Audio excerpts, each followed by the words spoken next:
নমস্কার। মনে হচ্ছে দেখা যাচ্ছে, বা আমার গলা শোনা যাচ্ছে, তো একটু লিখে বলবেন যে শোনা যাচ্ছে কি না, তাহলে লাইভটা শুরু করে দেব। ভয়েস ক্লিয়ার তো?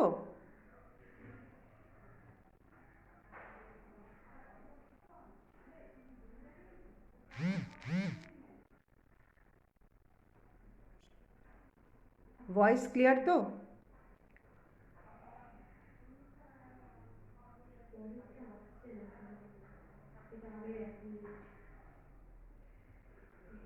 আমি দেখতে পাচ্ছি বেশ কয়েকজন জয়েন করেছেন। যদি কেউ একটু কমেন্ট করে লেখেন যে ভয়েস ক্লিয়ার এবং দেখা যাচ্ছে, তাহলে আমি লাইভটা শুরু করে দেব।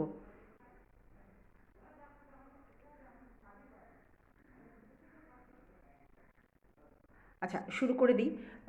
নমস্কার। আজকের ফেসবুক লাইভ, আমি ইউজুয়ালি দুপুরের দিকে ফেসবুক লাইভে আসি না, ইউজুয়ালি সন্ধ্যের দিকেই আসি, কিন্তু কিছুতেই সময় করে উঠতে পারছিলাম না বলে ভাবলাম যে আচ্ছা হ্যাঁ, Priyanka Chandra, yes ma'am, okay, clear, thank you so much. তাহলে শুরু করছি। তো কিন্তু ভাবলাম যে অনেক দিন ধরেই লাইভটা করব করব করে করা হচ্ছে না। বেশ কিছু ইম্পর্টেন্ট টপিক বাকি পড়ে রয়েছে, তাই ভাবলাম আজকেই করে ফেলি। তো আজকের লাইভের আমাদের বিষয় হচ্ছে গর্ভাবস্থা, অর্থাৎ প্রেগনেন্সিতে ব্লিডিং বা রক্তপাত। তো এবার আমরা তো সবাই জানি যে যে কোনো মহিলা প্রেগনেন্ট হলে কি করে বোঝেন যে তিনি প্রেগনেন্ট হয়েছেন? মাসিকটা বন্ধ হয়, সেই জন্যই তিনি বুঝতে পারেন যে তার প্রেগনেন্সি এসেছে।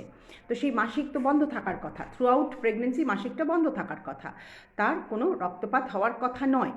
কিন্তু কারোর যদি প্রেগনেন্সির কোনো সময়, সে বলুন প্রথম দিকেই হোক বা শেষের দিকেই হোক বা প্রেগনেন্সির মাঝামাঝি হোক, যদি রক্তপাত হয়, তাহলে সেটাকে আমরা কি বলে ভাববো, সেটা নিয়ে চিন্তিত হব না হব না, না সেটাকে কিভাবে আমরা দেখব বা চিকিৎসা করব, বা আপনারা কিভাবে আমাদের কাছে আসবেন না আসবেন কখন, সেইগুলো নিয়ে আজকের আলোচনা। আচ্ছা, অনেকেই হ্যালো জানিয়েছেন, নমস্কার সবাইকে, ভালো আছি আমি, আপনারাও ভালো থাকবেন। এবার কথা হচ্ছে প্রেগনেন্সিতে ব্লিডিংয়ের কতগুলো কারণ আছে। নর্মালি প্রেগনেন্সিতে ব্লিডিং কি স্বাভাবিক? উত্তরটা হচ্ছে না, স্বাভাবিক নয়। প্রেগনেন্সিতে ব্লিডিং হলে সবসময় ডাক্তারের সঙ্গে যোগাযোগ করবেন, এটা হচ্ছে আজকের লাইভের বটম লাইন যাকে বলে, বা একদম সারমর্ম। যে কখনো যদি অনেকে আছেন, আমি দেখেছি যে প্রেগনেন্ট হয়েছেন, জেনেছেন প্রেগনেন্ট হয়েছেন, হঠাৎ করে দেখলেন 1 ফোঁটা কি 2 ফোঁটা ব্লিডিং হলো, সেটাকে তারা হয়তো ইগনোর করলেন। করে তারপরে যখন আমাদের কাছে আসছেন, তখন হয়তো আর কিছু করার থাকছে না।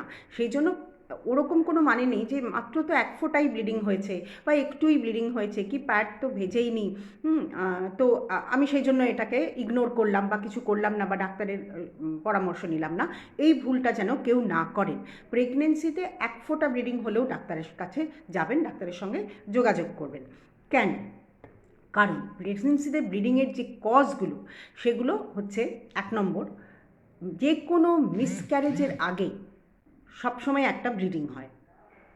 ব্লিডিং হওয়া মানে এই নয় যে প্রেগনেন্সিটা মিসক্যারেজ হবেই হবে, নাও হতে পারে।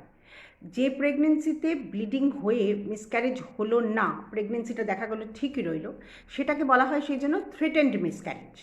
কিন্তু একবার যদি সেটা আপনাকে সতর্ক করে থাকে ব্লিডিং দিয়ে, অবশ্যই ডাক্তারের সঙ্গে দেখা করবেন, এবং দরকার হলে তখন আলট্রাসোনোগ্রাফি করতে হয়, করে দেখতে হয় যে প্রেগনেন্সিটার কী অবস্থা।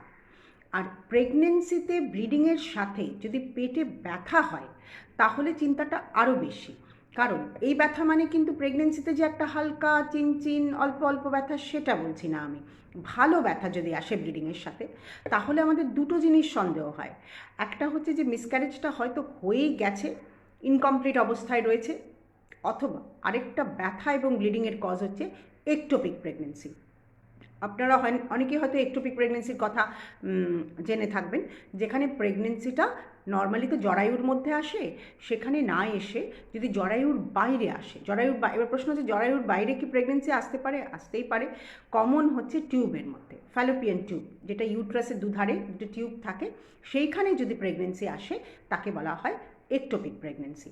এবার ভাবুন, একটা জরায়ুর যতটা ক্ষমতা আছে বড় হবার, একটা ভ্রূণ যখন আসে সেটা কত ছোট থাকে না, সেটা আস্তে আস্তে একটা পরিপূর্ণ শিশু হয়, যেটি 2.5-3 কেজির ওজন নিয়ে মায়ের শরীর থেকে বেরোয়। এবার সেটা অত বড় হওয়ার জন্য জরায়ুটাকে অনেক বড় হতে হয়। তো জরায়ুর সেই বড় হবার ক্যাপাসিটি আছে। নর্মাল জরায়ু 7.5 সেন্টিমিটার থেকে 35 সেন্টিমিটার পর্যন্ত হয়ে যায় প্রেগনেন্সি শেষের দিকে। কিন্তু এই প্রেগনেন্সি যদি জরায়ুর মধ্যে না এসে টিউবের মধ্যে আসে, ফ্যালোপিয়ান টিউবের মধ্যে আসে, তাহলে ফ্যালোপিয়ান টিউবের তো অত বড় হবার ক্ষমতা নেই। তখন কি হবে? আস্তে আস্তে প্রেগনেন্সিটা যেই বাড়তে থাকবে, ফ্যালোপিয়ান টিউবটা একটা সময় বার্স্ট করে যাবে। এইটা হচ্ছে একটোপিক প্রেগনেন্সি। তো সেই জন্য প্রেগনেন্সিতে যদি ব্লিডিং হয়, 1 নম্বর সন্দেহ হচ্ছে মিসক্যারেজ হয়ে গেল কিনা, এবং সেই জন্য ডাক্তার দেখিয়ে আলট্রাসোনোগ্রাফি করা। প্রেগনেন্সিতে যদি ব্লিডিংয়ের সঙ্গে ব্যথা হয়, সেখানেও সন্দেহ, প্রথম সন্দেহ সবসময় মিসক্যারেজ। মানে ব্লিডিং হলেই কেন আমরা ভয় পাই? কারণ ব্লিডিং হলেই সন্দেহটা প্রথমে আসে যে মিসক্যারেজ হয়ে গেল কিনা। এবার ব্লিডিং মানেই মিসক্যারেজ নয়, আমি বলেছি, দেখে নিতে হবে মিসক্যারেজ হলো কিনা। না হলে ওষুধপত্র দিয়ে আমরা যেভাবে হোক কন্টিনিউ করার চেষ্টা করি এবং রিপিটেড আলট্রাসোনোগ্রাফি করার চেষ্টা করি। এইটা নিয়ে আবার অনেকের মনে সন্দেহ থাকে যে প্রেগনেন্সিতে বারবার আলট্রাসোনোগ্রাফি করলে কোনো ক্ষতি হবে কিনা। উত্তরটা হলো একেবারেই না। আলট্রাসোনোগ্রাফি আর এক্স রে কিন্তু এক জিনিস নয়। আগেকার দিনে এক্স রে হতো, এবং সেই এক্স রে কিন্তু হার্মফুল টু দ্য ফিটাস বা বেবি। আলট্রাসোনোগ্রাফি কিন্তু একটা সাউন্ড ওয়েভ, সেটার কিন্তু কোনো হার্মফুল এফেক্ট নেই বেবির ওপর। সেই জন্য আলট্রাসোনোগ্রাফি যদি বারে বারেও করা হয়, তাতেও কিন্তু কোনো ক্ষতি নেই, এ বিষয়ে একদম নিশ্চিন্ত থাকুন। এবং এই সব ক্ষেত্রে কোনো প্রেগনেন্সিতে যদি বারবার ব্লিডিং হয় এবং তা সত্ত্বেও দেখা যায় বেবিটি ঠিকই আছে, তখন কিন্তু বেবিটাকে মনিটরিং করার জন্যই আলট্রাসোনোগ্রাফি আমাদের একাধিকবার করতে হতে পারে, এবং তাতে কিন্তু কোনো বেবির জন্য ক্ষতি নেই। তাহলে এই গেল, একটা গেল মিসক্যারেজ, যে কোনো ধরনের মিসক্যারেজ, তার জন্য ব্লিডিং হতে পারে। আরেকটা গেল একটোপিক প্রেগনেন্সি। এই সবগুলোই কিন্তু প্রেগনেন্সির প্রথম দিকে ব্লিডিং। আচ্ছা, এর মাঝে মাঝে কোয়েশ্চেন নিতে থাকবো। মিলি দত্ত জিজ্ঞেস করেছেন, প্রেগনেন্সিতে কি টিবিএস করা যায়? অবশ্যই যায়।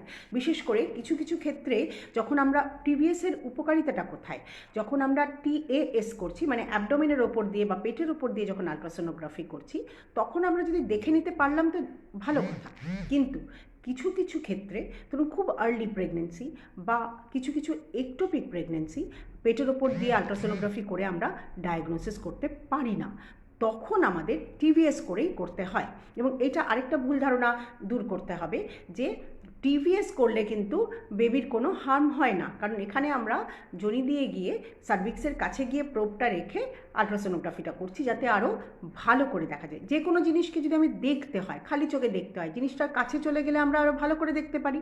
সেই রকমই টিভিএসের উপকারিতাটা ওখানেই, যে আমরা বাচ্চারা আরও কাছাকাছি চলে যাচ্ছি, ইউট্রাসের আরও কাছাকাছি চলে যাচ্ছি, ফলে পিকচারটাও আরও ভালো করে। সুতরাং আপনার প্রেগনেন্সিতে কেউ যদি টিভিএস করতে বলে, এটা নিয়ে ভয় পাওয়ার কোনো কারণ নেই, ভালোর জন্যই বলা হয়। আচ্ছা, এবার আসি আমরা আরেকটা কজে। তাহলে আমরা একটোপিক দেখলাম, আমরা মিসক্যারেজ শুনলাম। মিসক্যারেজের আরেকটা ধরন হয়, যেখানে হয়তো কেউ কেউ আমাদের এসে বলেন, এইটা আরও ভুল হয় কি, পেশেন্ট এসে বললেন আমার 1 ফোঁটা ব্লিডিং হয়েছিল, তারপরে আর কোনোই ব্লিডিং হয়নি, শুধু একটু কাদা কাদা মতন ব্রাউন ব্রাউন একটা ডিসচার্জ হচ্ছে, তারপরে আমি একদম ঠিকই আছি। এগুলো আর্লি প্রেগনেন্সিতে। কিন্তু আলট্রাসোনোগ্রাফি করে দেখা গেল যে ভেতরে বাচ্চাটা অ্যাবর্শন হয়ে গেছে। এইটাকে বলে মিসড অ্যাবর্শন, মানে অ্যাবর্শন হ্যাজ বিন মিসড। আমার একটোপিক হয়েছিল, নর্মালি প্রেগনেন্সি পসিবল। হ্যাঁ, একদিকে যদি একটোপিক হয়ে থাকে, জানবেন আমাদের 2টো করে টিউব থাকে মানুষের, তো একদিকের একটোপিকের জন্য হয়তো একটা টিউব, আমি জানি না টিউবটা বাদ গিয়েছিল কিনা, যদি গিয়েও থাকে অন্যদিকের টিউব দিয়ে নর্মাল প্রেগনেন্সি আসবে। বার্থ ডিফেক্ট আছে কিনা বোঝা যায় বাই স্ক্রিনিং। হ্যাঁ, অবশ্যই দু রকমের স্ক্রিনিং হয়। একটা ফার্স্ট ট্রাইমেস্টার স্ক্রিনিং হয়, যেটা 11 থেকে 13 সপ্তাহে করা হয়, যেখানে ক্রোমোজোমাল ডিফেক্টস দেখা হয়। আরেকটা স্ক্রিনিং করা হয় হচ্ছে 18 থেকে 20 সপ্তাহে, যেখানে আমরা অ্যানোমালি স্ক্রিনিং করি। Just 1 week pregnant, 16 February test করি, 1 dark and 1 pink, then a little bleeding হয়। 18 ফেব্রুয়ারি মানে আজকে I tested again, it was 2 dark line. আচ্ছা, এখানে না আপনার ওই বারবার ইউরিন কালার টেস্ট করে কোনো লাভ নেই। আপনি আপনার ডাক্তারের সাথে পরামর্শ করে বিটা এইচসিজি হরমোন টেস্ট করুন, দ্যাট উইল বি বেটার। কারণ যদি জাস্ট 1 উইক প্রেগনেন্ট, আপনার আলট্রাসোনোগ্রাফিতে খুব একটা কিছু ধরা পড়বে না হয়তো, কিন্তু বারবার ওই কার্ড টেস্ট করে, কার্ড টেস্ট আপনাকে জাস্ট দেখাবে যে আপনি প্রেগনেন্ট। এবার কার্ড টেস্ট কিন্তু তাছাড়া আপনাকে আর কিছু বলতে পারবে না। প্রেগনেন্সি কেমন আছে, কত উইকস, কী হেন তেন, এগুলো সম্বন্ধে আপনাকে কোনোভাবেই কোনো আইডিয়া দিতে পারবে না। আর 1 উইক প্রেগনেন্ট তো আপনি জাস্ট 1 উইক মিস করেছেন, বুঝতে পারছি পিরিয়ডসটা। 1 উইক প্রেগনেন্টে আপনি এখন সোনোগ্রাফিও করতে যাবেন না, ভুলভাল একটা রিপোর্ট আসবে আর কি, কারণ দেখা যাবে না আর কি। হ্যাঁ, হয়তো আর 1 সপ্তাহ পরে টিবিএস করলে দেখা যাবে। যাই ফিরে আসি আমাদের কথা। আরেকটা হচ্ছে, আরেকটা কারণ ব্লিডিংয়ের, আর্লি প্রেগনেন্সি ব্লিডিংয়ের হচ্ছে মোলার প্রেগনেন্সি। হয়তো আপনারা কেউ কেউ শুনে থাকবেন মোলার প্রেগনেন্সির কথা, আপনাদের আত্মীয় স্বজন বন্ধু বান্ধব কারো যদি হয়ে থাকে। এখানে প্রেগনেন্সিটাই একটা ডিফেক্টিভ প্রেগনেন্সি আসে। এই ডিফেক্টটা কিন্তু বেবির জন্য না, এই ডিফেক্টটা হচ্ছে ওভুলার ডিফেক্ট, মানে ওভামটাই ডিফেক্টিভ ছিল, যার জন্য এই প্রেগনেন্সিটা একটা অ্যাবনর্মাল প্রলিফারেশনে আসে। বিটা এইচসিজি টেস্টে কতদিনের মধ্যে রেজাল্ট জানা যায়? আজ করলে কাল পাবেন, ব্লাড টেস্ট তো। এবং বিটা এইচসিজি একটা করে লাভ নেই, আজকে করতে হবে, 48 আওয়ার্স পর আরেকটা করতে হবে। কিন্তু আমি বলবো, যিনি আমায় জিজ্ঞেস করছেন, আপনার ডাক্তারের সঙ্গে পরামর্শ করে এগুলো করবেন। ফেসবুক লাইভে বসে আমার অ্যাডভাইস দেওয়ার কথা নয়, আমার অ্যাওয়ারনেস বাড়ানোর কথা। হ্যাঁ, এখানে আমি আপনাকে অ্যাডভাইস দিতে পারি না গিয়ে এই ব্লাড টেস্টটা করুন, এটা আনএথিক্যাল হয়ে যাবে। আপনি একজনের আন্ডারে আছেন, তার সঙ্গে পরামর্শ করে এগুলো করবেন, কেমন?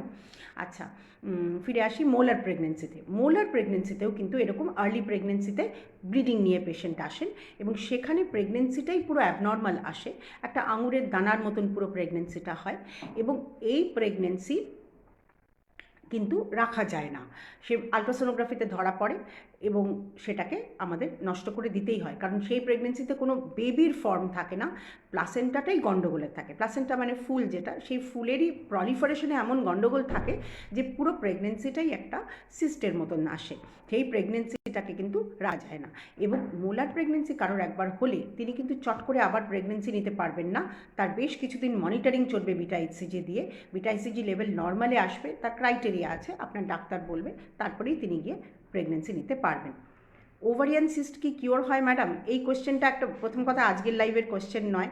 আমি সবসময় বলি যে লাইভ হচ্ছে সেই লাইভের কোয়েশ্চেন করলে না আলোচনাটা খুব সুন্দর ফ্লো করতে থাকে, অন্য একটা কোয়েশ্চেন করলে টপিকটা থেকে বেরিয়ে যেতে হয়। দ্বিতীয় কথা, ওভারিয়ান সিস্ট কোন সিস্ট, তার উপর হাজারো এক রকমের ওভারিয়ান সিস্ট আছে, তো এক একটা চিকিৎসাই এক এক রকম, ওটা বলার জায়গাও আজকের নয়।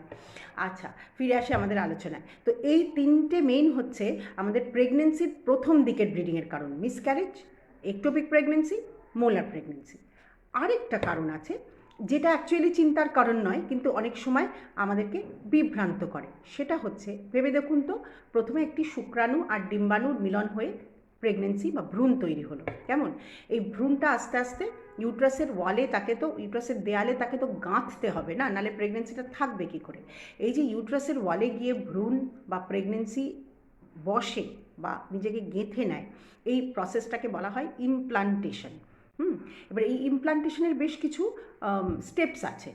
এই ইমপ্লান্টেশনটা সাধারণত হয় ভ্রূণটা জন্মাবার 10 থেকে 14 দিনের মধ্যে। তাহলে ভেবে দেখুন, ভ্রূণ জন্মাচ্ছে কখন? যখন ডিমটা ফুটছে বা ওভুলেশনটা হচ্ছে তখন। মানে আপনার মাসিক যদি ধরুন কোনো মাসের 1 তারিখে হয়ে থাকে, তাহলে ওভুলেশনটা মন দিয়ে শুনবেন, এই যে হিসেবটা শুনলেই বুঝতে পারবেন। মাসিক যদি কোনো মাসের 1 তারিখে হয়ে থাকে, তাহলে ওভুলেশন বা ডিম ফোটার ব্যাপারটা এই 14, 15, 16 তারিখের মাঝামাঝি হবে। তারও 10-15 দিন পরে, 10 থেকে 12 দিন পরে ভ্রূণটা আলটিমেটলি গিয়ে ইউট্রাসের গায়ে আটকায়। তাহলে 14-15 দিন নাগাদ হচ্ছে ওভুলেশন, তারও 14-15 দিন পরে বা তারও 10-12 দিন পরে যদি গিয়ে ভ্রূণ ইউট্রাসের ওয়ালে গাঁথে, তাহলে মাসিকের থেকে মোটামুটি 27-28 দিন কি 24 থেকে 28 দিনের যখন সময়, তখন গিয়ে গাঁথছে। এই গাঁথার সময় একটা ব্লিডিং হতে পারে। এইটা হয় কি, এই ব্লিডিংটা অনেক কম হয়, কিন্তু অনেকে ভাবে যে তার মাসিক হলো, আসলে এটা মাসিক নয়, এটা ইমপ্লান্টেশন হলো। এটা আমরা কিভাবে ধরতে পারি যে যখন তিনি কোনো কোনো মহিলা আসেন আমাদের কাছে যে তার 1 মাস মাসিক মিস হয়েছে, পিরিয়ডস এসছে, এবার আমাদের দেখে শুনে মনে হলো 1 মাসের বাচ্চা আছে পেটে, আলট্রাসোনোগ্রাফি করে দেখা গেলো 2 মাসের বাচ্চা আছে। মানে কী করে হয়, আমার তো গত মাসে মাসিক হয়েছে, তাহলে এই মাসে কী করে হয় না? তখন বোঝা যায় যে ওটা তার পিরিয়ডস হয়নি, ওটা একটা ইমপ্লান্টেশন ব্লিডিং ছিল, যার জন্য ব্লিডিংটা অল্প বিস্তর হয়েছিল। তখন খোঁজ নিয়ে জানা যায় যে সেই মাসিকটা পুরো মাসিকের মতন হয়নি, অল্প একটু হয়েছিল। প্রেগনেন্সি ডেলিভারির আগে আগে কি বেশি পরিমাণে স্ক্রিনিং রিকোয়ার্ড? অনেক সময় আম্বিলিক্যাল কর্ড জড়িয়ে যায়, সেটা কি প্রিভেন্ট করা পসিবল? আম্বিলিক্যাল কর্ড জড়ানো প্রিভেন্ট করতে পারলে তো ভগবান হয়ে যেতাম আমরা। আর প্রেগনেন্সির ডেলিভারির আগে অত বেশি স্ক্রিনিং সবার দরকার হয় না। স্ক্রিনিং যদি বলেন, স্ক্রিনিং ফর অ্যাবনর্মালিটিস মেইন করতে হয় প্রথমে হচ্ছে 11 to 13 উইক্সে, মেজর স্ক্রিনিং হয়ে যায় সেখানে। আর তারপরে হচ্ছে 18 to 20 উইক্সে মেজর ম্যাক্সিমাম যে অ্যাবনর্মালিটিসগুলো, সেগুলো কিন্তু এই 20 উইক্সের মধ্যে বা ম্যাক্সিমাম 22 উইক্সের মধ্যেই নির্ধারিত হয়ে যায়। তারতেও যদি কিছু না ধরা পড়ে, সেগুলো কিন্তু কিছু আছেই। দেখবেন আপনার আলট্রাসোনোগ্রাফি যখনই হয় তার লাস্টে একটা কথা লেখা থাকে যে 100% abnormalities are not detectable. 1 to 2% might not be detectable. এখন সেইগুলো ডিটেক্ট করার জন্য আপনি হাজারো বার স্ক্রিনিং করে গেলেও ডিটেক্টেড হবে না। সেই জন্য স্ক্রিনিং লাস্ট দিকে গিয়ে প্রশ্ন ওঠে না, স্ক্রিনিং প্রথমেই। আমি কেন বাচ্চাটাকে অনেক বড় করে নিয়ে গিয়ে তারপরে স্ক্রিনিং করে করে বার করবো যে সেটা অ্যাবনর্মাল? তখন আমি তো আর বাচ্চাটাকে নষ্টও করতে পারবো না, না, বাচ্চাটা বেড়ে গেছে যখন। আমার যদি প্রেগনেন্সির সুস্থতা সম্বন্ধে নিশ্চিন্ত হতে হয়, তাহলে আমাদের প্রথমেই স্ক্রিনিং করতে হবে অনেক বেশি করে। আর পরের দিকে যে স্ক্রিনিংগুলো হয় সেটা স্ক্রিনিং না, পরের দিকে স্ক্যানগুলো হচ্ছে গ্রোথ স্ক্যান। ওগুলো কিন্তু অ্যাবনর্মালিটি স্ক্রিনিং না। পরের দিকের স্ক্যানগুলো সেগুলো হচ্ছে গ্রোথ দেখার জন্য, যে তার গ্রোথ ঠিক হচ্ছে কিনা, অ্যামনিওটিক ফ্লুইড বা জলটা ঠিক আছে কিনা, তার ডপলার মানে তার ভাস্কুলার সাপ্লাই ঠিক আছে কিনা, এইগুলো দেখার জন্য। আর কর্ড যদি জড়ায়, এই যে কর্ড যে জড়ায়, কীভাবে জড়ায়? বাচ্চা খেলে বেড়াচ্ছে জলের মধ্যে, সেই খেলাটাকে না তো আপনি নিয়ন্ত্রণ করতে পারবেন, না তো আপনার ডাক্তার নিয়ন্ত্রণ করতে পারবে। সে ভগবান তাকে খেলাচ্ছে, বা যাই হোক অদৃশ্য শক্তি যাই বলুন, তাই সেই শক্তিতেই সে খেলছে ওই জলের মধ্যে। এবার খেলতে খেলতে যদি তার কর্ড কখনো গলায় জড়ায়, হাতে জড়াতে পারে, বডিতে জড়াতে পারে। বডিতে বা হাতে জড়ালে কোনো অসুবিধা নেই, গলায়ও লুজ কর্ডের কোনো অসুবিধা নেই, টাইট কর্ড হলে মুশকিল। এইটাকে প্রিভেন্ট করতে আপনি পারবেন না কখনো, কিন্তু ডিটেক্ট করতে পারবেন। যখন গ্রোথ স্ক্যানগুলো করি তখন আমরা ডিটেক্ট করতে পারি। এবার সেইখানে যদি দেখা যায় যে বাচ্চার ভাস্কুলেচার ঠিক আছে, ডপলার ঠিক আছে, তাহলে কোনো চিন্তা নেই। তাহলে এই গেল হচ্ছে আর্লি প্রেগনেন্সির কারণ, ব্লিডিংয়ের কারণ। একটা ইমপ্লান্টেশন ব্লিডিং, একটা মিসক্যারেজের জন্য, মানে maximum cause of bleeding in early pregnancy হচ্ছে মিসক্যারেজ। ওইটাই আমাদের সব থেকে বড় ভয়, যে মিসক্যারেজ হয়ে গেল কিনা। এবং তখন আমরা বারে বারে আলট্রাসোনোগ্রাফি করতে বলতে পারি। ভয় পাবেন না, যে আলট্রাসোনোগ্রাফি আর এক্স রে এক জিনিস নয়, এটা একদম মাথার মধ্যে পরিষ্কার করে নিন। হ্যাঁ, আচ্ছা, এবার আসি আমরা লেট প্রেগনেন্সি, মানে প্রেগনেন্সি 20 সপ্তাহ হয়ে গেছে, 24 সপ্তাহ হয়ে গেছে, কোনো ব্লিডিং হয়নি কখনো কিছু, একদম শেষের দিকে এসে ধরুন 27-28 সপ্তাহ থেকে দেখলেন একটু একটু ব্লিডিং হচ্ছে, তার মানে এটাকে বলে লেট প্রেগনেন্সি ব্লিডিং। প্রেগনেন্সির না 2 ভাগ, 40 সপ্তাহ তো পুরো প্রেগনেন্সিটা, সেটা অ্যাপ্রক্সিমেটলি 2 ভাগ করা হয়, 20 সপ্তাহ 20 সপ্তাহ। 20 সপ্তাহের এদিকে যেগুলো হয় সব বলে আর্লি, আর 20 সপ্তাহের ওদিকে যেগুলো হয় সেগুলোকে বলে লেট। আপনি অনলাইন যেভাবে বলেন সত্যি প্রশংসনীয়, দারুণ। Thank you very much Tanushree Mondal. আপনাদের ভালো লাগলেই বলতেও ভালো লাগে, উৎসাহ লাগে। তো আচ্ছা, এবার লেট প্রেগনেন্সি মানে 20 সপ্তাহের পরের প্রেগনেন্সি যখন, তখন ব্লিডিং হলে কী কী মাথায় আসতে হবে? তখন ব্লিডিং হলে প্রথমেই মাথায় আসে যে ফুলটা নিচের দিকে আছে কিনা। নর্মালি ইউট্রাসটা না একটা উল্টোনো ঘটির মতন, এই ইউট্রাসের মধ্যে বাচ্চা তো আছে, ফুলটা সবসময় ওপর দিকে থাকে, বাচ্চা নিচের দিকে থাকে। যদি উল্টোটা হয়, মানে ফুলটা নিচের দিকে থাকে, তাকে বলে প্লাসেন্টা প্রিভিয়া। প্লাসেন্টা মানে ফুলের ইংরেজি, প্রিভিয়া মানে সামনে, মানে বাচ্চার সামনে ফুল। তাহলে ফুলটা যদি নিচে থাকে, সেই ফুল অনেক সময় ব্লিড করে, এইটাকে বলে প্লাসেন্টা প্রিভিয়ার ব্লিডিং।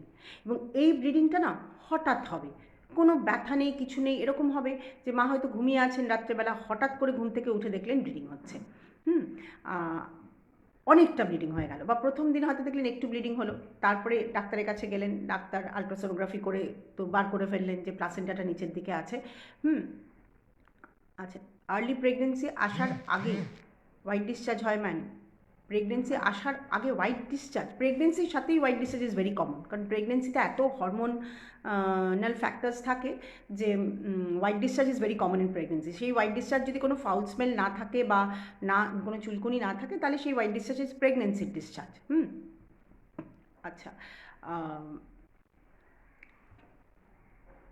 এটা পুরো কোয়েশ্চেনটা। আচ্ছা, আমি হরমোন ইমব্যালেন্সের ট্রিটমেন্ট করিয়ে লাস্ট মান্থ 39 ডেজে পজিটিভ রিপোর্ট পাই, বেশ। দেন 42 ডেজ থেকে ব্লিডিং স্টার্ট হয়, ইউএসজি করে দেখায় uterus clear. Beta HCG test দিয়েছেন 7 দিন পর। একটু আগেই বিটা এইচসিজি নিয়ে কথা বলেছি যে বিটা এইচসিজি ডেফিনেটলি করে দেখতে হবে যে ইউট্রাস ক্লিয়ার মানেই প্রেগনেন্সি নেই কিন্তু না, ইউট্রাস ক্লিয়ার থাকলে তো একটোপিক হয়েছে কিনা সেটা মাথায় রাখতে হবে। ইউট্রাসের ক্যাভিটিতে বাচ্চা নেই অথচ প্রেগনেন্সি টেস্ট পজিটিভ, তাহলে তো একটোপিকের কথা মাথায় প্রথমে রাখতে হবে। ওই জন্যই আপনার ডাক্তার আপনাকে বিটা এইচসিজি করতে বলেছেন। 7th মান্থের পর বেবি আর নড়াচড়া কিভাবে কাউন্ট করা যায়? আচ্ছা, নড়াচড়া কাউন্ট নিয়ে একটা লাইভ করতে হবে, সত্যি এটা একটা একদম অন্য আমি সময় থাকলে আজকে এই নড়াচড়াটা নিয়ে কথাটা বলে শেষ করবো। আগে প্লাসেন্টা প্রিভিয়াটা আলোচনাটা করে নিই। তো প্লাসেন্টা প্রিভিয়া হচ্ছে প্লাসেন্টাটা নিচে আছে, হ্যাঁ, সেই জন্য ব্লিড করছে। এবং এক্ষেত্রে মাদারের ব্লিডিং এত হতে পারে যে আমাদের চকলেট সিস্ট নিয়ে আমি আজকে কথা বলবো না, কারণ চকলেট সিস্টের এটা লাইভ হচ্ছে না। যে লাইভ হচ্ছে সেটা মন দিয়ে শুনে সেই লাইভ নিয়ে কোয়েশ্চেন করলে সুবিধা হবে। চকলেট সিস্ট নিয়ে যেদিন এন্ডোমেট্রিওসিসের লাইভ করবো সেদিন ডিটেল আমি চকলেট সিস্ট নিয়ে কথা বলবো। এন্ডোমেট্রিওসিসের লাইভ একটা অবশ্যই আমি করব। তো এবার এরকমও হতে পারে হয়তো এত ব্লিডিং হলো, তখন ভর্তি হতে হয়। ভর্তি হওয়া মানে ডেলিভারি নয়, ভর্তি হতে হয় মাকে রেস্ট দেওয়ার জন্য, হয়তো 2-1 বোতল ব্লাড দিতে হতে পারে, হিমোগ্লোবিন যদি আরও কমে যায় সেই জন্য, আবার আলট্রাসোনোগ্রাফি করে একবার দেখা। এবার আমাদের তখন উদ্দেশ্যটা কি হয় যে অনন্যা ভৌমিক মিত্রম্যান, ও Ananya so much, thank you so much. এবার তখন আমাদের দেখতে হয় যে বাচ্চাটা কত বড়। ধরুন আমরা যদি শেষের দিকে এসে গেছি, অলমোস্ট 37 উইকস কি 36 উইকস, মানে অলমোস্ট টার্মের দিকে এসে গেছি, তখন মা হুড় করে ব্লিডিং করছে, প্লাসেন্টা নিচে আছে, তখন আমাদের এই মাকে ব্লিডিং করিয়ে তো কোনো লাভ নেই, আমাদের তখন তাড়াতাড়ি করে বাচ্চাটাকে বার করে দিতে হবে। কিন্তু আমাদের যদি দেখি যে একটা 28 সপ্তাহ কি 30 সপ্তাহে প্লাসেন্টা ব্লিড করছে, তখন আমাদের উদ্দেশ্য কি থাকবে? প্রেগনেন্সিটাকে যত পারি আরেকটু টেনে দিই, কারণ যত আমি লেট করতে পারবো বাচ্চার লাং ম্যাচিউরিটি হবে, ন্যাচুরালি ডেলিভারির পরে বাচ্চাটাও সুস্থ থাকবে। তখন আমাদের দরকার হলে পেশেন্টকে ভর্তি রাখতে হয়, ব্লাড দিতে হয়, অবজার্ভ করতে হয়, দরকার হলে 2-1 বারও ভর্তি করতে হতে পারে। হয়তো ভর্তি করলাম, ব্লাড দিলাম, রেস্ট দিলাম, পেশেন্ট ঠিক থাকলো, ছেড়ে দিলাম, আবার ব্লিডিং হলো, তখন আবার ভর্তি করে যতটা পারা যায় আমরা তখন লাং ম্যাচুরিটির জন্য স্টেরয়েড ইঞ্জেকশন দিয়ে যতটা পারবো আমি 37-এর কাছে অথবা 34 সপ্তাহের দিকে এগোনোর চেষ্টা করব। এই গেল প্লাসেন্টা প্রিভিয়া। প্লাসেন্টার পজিশন কি কনস্ট্যান্ট নাকি চেঞ্জ হতে থাকে? Very good question. Placenta migrate করে নিচ থেকে ওপরের দিকে, এবং আমরা চাই যে প্লাসেন্টা ওপরের দিকে উঠে যাক, কিন্তু কিছু প্লাসেন্টা আছে যেগুলো মাইগ্রেট করে না, আলটিমেটলি নিচের দিকেই থেকে যায়, তাদেরকেই শেষের দিকে গিয়ে আমরা প্লাসেন্টা প্রিভিয়া বলি। যে প্লাসেন্টা আর্লি উইক্সে হয়তো অনেক সময় আলট্রাসোনোগ্রাফি করে দেখা যায় প্লাসেন্টাটা নিচের দিকে, তাকে আমরা কি বলি? লক্ষ্য রাখুন কোনো ব্লিডিং হচ্ছে কিনা, আর আপনাকে পরের দিকে আমরা একটা সোনোগ্রাফি করবো গিয়ে 28 সপ্তাহ নাগাদ, গিয়ে দেখবো উঠে গেছে কিনা। ম্যাক্সিমামগুলো 28 থেকে 32 সপ্তাহ নাগাদ উঠে চলে যায়। আমার পিরিয়ড ডেট 21 ফেব্রুয়ারি, তার আগে হোয়াইট ডিসচার্জ হচ্ছে, এটা কি প্রেগনেন্সি আসার জন্য হতে পারে? Not necessarily. এটা হয়তো পিরিয়ডস হওয়ার জন্যই হচ্ছে, এটা নট, এটা এত সহজে উত্তরটা দেওয়া যাবে না। আর হোয়াইট ডিসচার্জ তো অনেক কারণে হতে পারে, অনেক কোনো ইনফেকশনের জন্যও হতে পারে। এবার প্রেগনেন্সি আসার পর হোয়াইট ডিসচার্জ হয় অনেকের, দ্যাট ইজ নর্মাল, যদি কোনো কোনো সিমটম না থাকে। হ্যাঁ, আচ্ছা, আমার 31 উইক চলছে, মাঝে মাঝে অ্যাসিডিটি হচ্ছে, প্যান40 মেডিসিন খেতে পারবো? হ্যাঁ খান, কিন্তু এইভাবে ওষুধের অ্যাডভাইস ফেসবুকে না জিজ্ঞেস করাই ভালো। হ্যাঁ, ফেসবুকে বসে ওষুধের অ্যাডভাইস দেওয়া যাবে না, খেতেই পারেন, যে কোনো অ্যান্টাসিড সেফ ইন প্রেগনেন্সি। আচ্ছা, আর হচ্ছে আরেকটা কজ আছে যেটাকে বলে অ্যাব্রাপশিও প্লাসেন্টা। সেটা হচ্ছে প্লাসেন্টা নিজের ঠিক জায়গাতেই আছে, কিন্তু কোনো কারণে, সেটা মায়ের ব্লাড প্রেশার বেড়ে যাওয়ার কারণে হতে পারে, কোনো ট্রমার জন্য হতে পারে, অনেক সময় শর্ট কর্ড হলে পুলের জন্য হতে পারে, ফোলিক অ্যাসিড ডেফিসিয়েন্সির জন্য অনেক সময় হতে পারে, প্লাসেন্টাটা তার নিজের ওয়াল থেকে ছেড়ে এলো। প্লাসেন্টাটা নিজের ওয়াল থেকে ছেড়ে এলো, যেই প্লাসেন্টাটা ওয়াল থেকে ছেড়ে এলো তখনই তো ব্লিডিং হবে। এই কন্ডিশনটাকে বলা হয় অ্যাব্রাপশিও প্লাসেন্টি। তাহলে তফাৎটা কোথায়? প্লাসেন্টা প্রিভিয়া হচ্ছে বাচ্চার পজিশনের নিচে প্লাসেন্টা, মানে ইউট্রাসের নিচের দিকে প্লাসেন্টা, সেই প্লাসেন্টা ব্লিড করছে। আর অ্যাব্রাপশিও প্লাসেন্টা হচ্ছে প্লাসেন্টা ঠিক জায়গায় আছে, কিন্তু অন্য কোনো কারণের জন্য প্লাসেন্টাটা ওয়াল থেকে ছেড়ে গেছে, সেই জন্য ব্লিডিং হচ্ছে। অ্যাব্রাপশিও প্লাসেন্টিতে কিন্তু মায়ের আরও বেশি সমস্যা হয়, কারণ এদের অনেক সময় দেখা যায় হাই ব্লাড প্রেশার থাকে, সেই জন্য হয়তো প্লাসেন্টাল অ্যাব্রাপশন হলো। এদের ব্লাড ক্লটিংয়ের অ্যাবনর্মালিটি আসে, যার জন্য ব্লিডিং আরও বেশি হয়ে যায়। এই জন্য প্লাসেন্টা প্রিভিয়াতে যেমন আমরা মাকে ভর্তি করে ওয়েট করে ব্লাড দিয়ে যতটা পারি এগোনোর চেষ্টা করি, অ্যাব্রাপশিও প্লাসেন্টিতে কিন্তু আমাদের ওয়েট করার সময়টা বেশি থাকে না। আচ্ছা, ব্রাউন ডিসচার্জ নিয়ে কিছু বলবেন ম্যাডাম? ব্রাউন ডিসচার্জ প্রেগনেন্সিতে মানে একটা ওল্ড ব্লিডিং হয়েছে। যে কোনো এক ড্রপ ব্লাড আপনি এখানে রেখে চলে যান, পরের দিন এসে দেখবেন ব্লাডটা ব্রাউন হয়ে গেছে। কেন? এটা ওল্ড ব্লাড। যে কোনো ভ্যাজাইনাল ব্রাউন ডিসচার্জ হলে এটা ওল্ড ব্লাড। আর্লি প্রেগনেন্সিতে ব্রাউন ডিসচার্জ হলে একটা কথাই মাথায় রাখতে হয় যে মিসক্যারেজ হয়ে গেছে কিনা ভেতরে। ওভুলেশনের পর কি এক্সারসাইজ করতে পারি? অবশ্যই করতে পারেন ma'am. First pregnancy low line placenta and IUGR, second pregnancy কতটা রিস্ক আছে? এটা তো একটা বিশাল সাইন্টিফিক প্রশ্ন হয়ে গেল। প্লাসেন্টা প্রিভিয়া প্রথম প্রেগনেন্সিতে হলেই যে পরের প্রেগনেন্সিতে হবে তার কোনো মানে নেই। হ্যাঁ, একটা রেকারেন্ট প্লাসেন্টা প্রিভিয়ার চান্সেস হার্ডলি 2 to 5%। আর আইইউজিআর তখন কজ কী হয়েছিল সেটা দেখতে হবে, কারণ আইইউজিআর তো নন রেকারেন্ট কজের জন্য হতে পারে। এমনও তো হতে পারে যে প্রথম প্রেগনেন্সিতে হয়তো ব্লাড প্রেশার বেশি ছিল, একটা কোনো ইউট্রাল প্লাসেন্টাল ইনসাফিসিয়েন্সি ডেভেলপ করেছিল, তার জন্য হয়েছিল। তো ন্যাচারালি আইইউজিআরও যে রেকার করবে তার কোনো মানে নেই, কিন্তু কারোর যদি ধরুন হাই ব্লাড প্রেশার থাকে প্রথম থেকেই, তার জন্য তার আইইউজিআর হয়েছিল, তো তার জন্য আবার হতে পারে। অনন্যা ম্যাডাম, হাইড্রামনিয়াস নিয়ে যদি কিছু বলেন এই লাইভে, না হাইড্রামনিয়াস নিয়ে লাইভ করব? হাইড্রামনিয়াস নিয়ে তো অনেক কিছু বলার আছে, কারণ হাইড্রামনিয়াস ইটসেলফ ইজ অ্যান এন্টিটি। আজকের লাইভের মধ্যে হাইড্রামনিয়াসটা না ঢোকালাম অনন্যা, পরের দিন হাইড্রামনিয়াস নিয়ে লাইভ করব। আপনার রিকোয়েস্ট একদম অ্যাকসেপ্টেড। আচ্ছা, হাইড্রামনিয়াস মানে তো হচ্ছে অনেক বেশি লাইকার, তার কি প্রবলেম হতে পারে, কোথায় কোথায় হাইড্রামনিয়াস হতে পারে, সেগুলো একটা বড় লাইভ হতে পারে। আর এবার হচ্ছে অ্যাব্রাপশিও প্লাসেন্টিতে মা অনেক বেশি সিক থাকে। কারণ হচ্ছে তার যেহেতু associated. Okay, thank you Ananya, will be there, will intimate you before while I do the hydramnios, polyhydramnios live। আর হাইড্রামনিয়াস নিয়ে যেদিন করবো সেদিন শুধু পলিহাইড্রামনিয়াস না, অলিগোহাইড্রামনিয়াস নিয়েও করবো একই সঙ্গে, মানে বেশি জল কম জল সবটাই। তাহলে এবার এই অ্যাব্রাপশিও প্লাসেন্টির মায়েরা এমনিতেই আরও সিক থাকেন, কারণ তাদের ব্লাড প্রেশার বেশি থাকে, তাদের কোয়াগুলেশন অ্যাবনর্মালিটি হয়, অনেক সময় ব্লিডিং বন্ধই হতে চায় না। সেই জন্য তাদের ক্ষেত্রে কিন্তু আমাদের প্রেগনেন্সিটা টেনে নিয়ে যাওয়ার খুব একটা জায়গা থাকে না, সেখানে আমাদের প্রেগনেন্সিটা সেখানেই টার্মিনেট করার প্রশ্ন চলে আসে। তো এই গেল হচ্ছে লেট প্রেগনেন্সির ব্লিডিং। এছাড়াও কয়েকটা ছোটোখাটো জিনিস মনে রাখতে হয় আমাদের প্রেগনেন্সিতে ব্লিডিং হলে। দেখুন, কারোর তো একটা সার্ভিক্সে ছোটো ইরোশন থাকতে পারে, কারোর সার্ভিক্সে একটা পলিপ থাকতে পারে, সেটা তো ব্লিড করতে পারে। অথবা ওই মেমব্রেনের পাশে বা প্লাসেন্টার পাশে অনেক সময় ছোটোখাটো ভেন থাকে যেগুলো টুকটাক রাপচার হয়ে যায়। এবার সেগুলোকে বলে মার্জিনাল সাইনাস রাপচার, মানে ঠিক মার্জিনের কাছে সাইনাস রয়েছে, সাইনাস মানে ব্লাড ভেসেল ধরে নিন, ডাইলেটেড ভেন্স, এবার সেটা রাপচার হয়ে গেল, সেটা থেকে ব্লিডিং আসছে। তো এইগুলোও কিন্তু আমাদের মাথায় রাখতে হতে পারে। আর আরও একটা কজে ব্লিডিং হয়, সেই ব্লিডিংটা খুব ডেঞ্জারাস, সেটাকে বলে ভেলামেন্টাস ইনসার্শন অফ প্লাসেন্টা। মানে হচ্ছে প্লাসেন্টা যেখানে ইনসার্টেড বা ওয়ালে লেগে আছে, কর্ডটা তার থেকে অনেক দূরে আছে, ফলে এই কর্ডের থেকে যে ব্লাড ভেসেলসগুলো যাচ্ছে, মানে বাচ্চা যে মায়ের কাছ থেকে নিউট্রিশন পায় সে তো প্লাসেন্টা আর কর্ডের ব্লাড ভেসেলের মাধ্যমে। এবার সেই কর্ড থেকে ব্লাড ভেসেলগুলো উঠে গিয়ে প্লাসেন্টায় আটকাচ্ছে, সেটা যদি কাছাকাছি না হয় তাহলে কি হবে, ব্লাড ভেসেলগুলো অনেক সময় ওই ইউট্রাসের মুখের সামনে দিয়ে যায়, তাহলে যে কোনো কারণে ট্রমা হলে সেই ব্লাড ভেসেলগুলো ব্লিড করবে। এখানে কিন্তু ডেঞ্জারাস কেন বেশি, কারণ এখানে কিন্তু বেবি ব্লিড করবে, মাদার না। ব্লিডটা করছে মনে হচ্ছে মাদারই ব্লিড করছে, অবশ্যই, কারণ বেবি ভেতরে আছে, কিন্তু এখানে কিন্তু বেবির ব্লাড ভেসেল ব্লিড করছে। সেটা বলা হয় যে ভেলামেন্টাস ইনসার্শন অফ প্লাসেন্টা, যেখানে কর্ডটা মেমব্রেনের ওপর গিয়ে আটকায়। কিন্তু এগুলো রেয়ার, আমরা কমন জিনিসই সবসময় মনে রাখবো। চিকিৎসায় সবসময় কমন জিনিস দিয়ে চিকিৎসা হয়, রেয়ার জিনিস দিয়ে কিন্তু প্রথমেই চিকিৎসা হয় না। তাহলে ব্লিডিং হলে প্রেগনেন্সিতে, আর্লি প্রেগনেন্সিতে আমাদের তিনটে জিনিস মাথায় রাখতে হবে। প্রথমেই মাথায় রাখতে হবে মিসক্যারেজ হচ্ছে কিনা, অ্যাবর্শন হচ্ছে কিনা। এখন তো অ্যাবর্শন টাইমটা ইউজ করা হয় না, মিসক্যারেজ টার্মটা ইউজ করা হয়। সেকেন্ড হচ্ছে একটোপিক প্রেগনেন্সি হচ্ছে কিনা। ওই যেমন একজন লিখলেন যে অল্প অল্প ব্লিডিং হচ্ছে, ইউএসজি করে, ইউট্রাস খালি, তাহলে প্রেগনেন্সি কোথায়?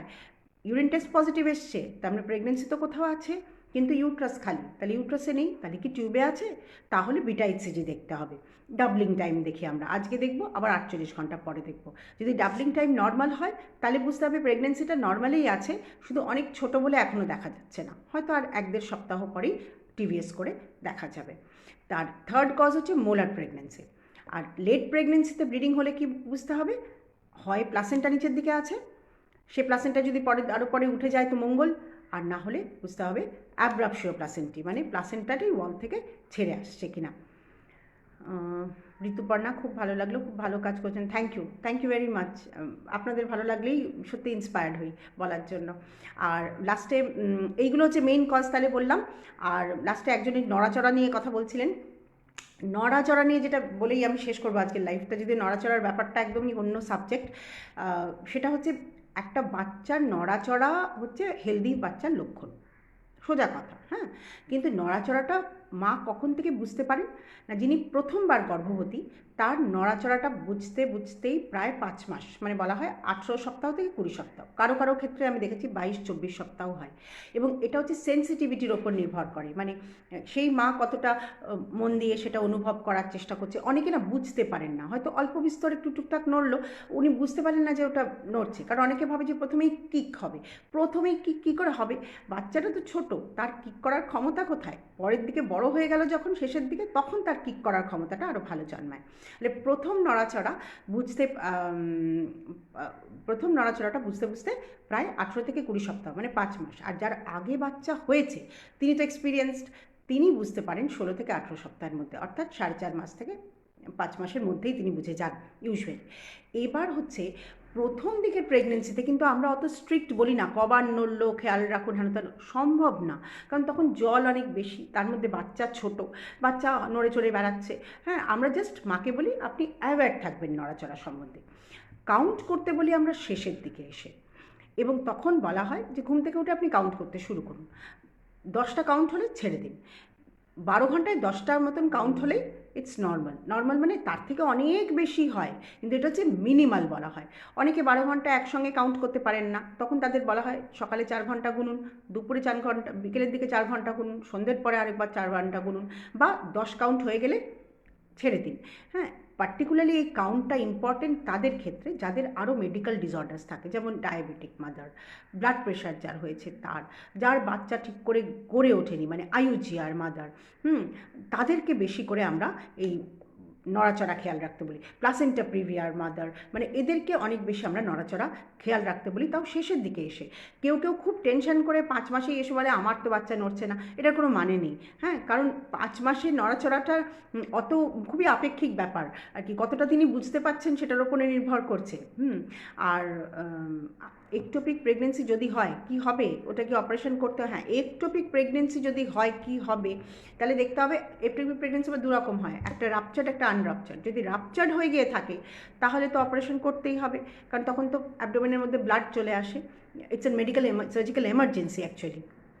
আর যদি আনরাপচার্ড থাকে সেখানে একটা মেডিকেল ট্রিটমেন্টের গল্প থাকে, কিন্তু সেখানে কতগুলো না ক্রাইটেরিয়া থাকে। মানে আনরাপচার্ড একটোপিক হয়েছে টিউবের মধ্যে, কিন্তু তখনও রাপচার করেনি, তাকে মেডিক্যালি ম্যানেজ করা যাবে না সার্জিক্যালি ম্যানেজ করা যাবে নির্ভর করছে কতগুলো ক্রাইটেরিয়ার উপর। আপনার ডাক্তারই বলবে আনরাপচার্ড একটোপিকে পেশেন্ট স্টেবল থাকবে, বিটা এইচসিজির ভ্যালু 1 লাখের নিচে হবে, এবং একটোপিকটার মধ্যে কোনো হার্ট অ্যাক্টিভিটি থাকবে না, আরও অনেকগুলো, সাইজটা ওরকম 3 to 4 সেন্টিমিটারের নিচে হবে।